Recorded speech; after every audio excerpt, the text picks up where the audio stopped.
এক গ্রামে নতুন স্কুল শিক্ষক আসলেন। স্কুলের পাশেই একটা পুরনো ঘর তাকে থাকার জন্য দেয়া হলো। গ্রামবাসী সাবধান করেছিল, স্যার, ওই ঘরে রাত কাটাবেন না। রাত হলে ওখানকার জানালা থেকে কাদার শব্দ আসে। কিন্তু শিক্ষক এসব কুসংস্কার মানতেন না।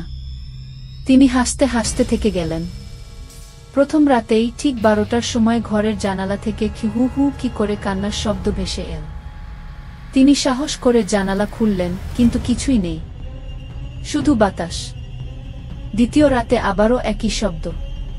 এবার তিনি টেবিল ল্যাম্প জ্বালিয়ে ডায়েরিতে লিখলেন, আজও জানালার বাইরে কারো কান্নার শব্দ পেলাম। তৃতীয় রাতে হঠাৎ দরজা কেঁপে উঠল। টেবিলে রাখা ডায়েরি উল্টে গেল, আর পৃষ্ঠায় লেখা হয়ে গেল, তুমি কি আমাকে দেখতে চাও? শিক্ষক ভয়ে জমে গেলেন। পরদিন ভোরে গ্রামের মানুষ এসে দেখল ঘর খালি, শুধু টেবিলের উপর ডায়েরিটা খোলা, আর শেষ পাতায় লেখা, আজ থেকে আমি এই ঘরে থাকি না।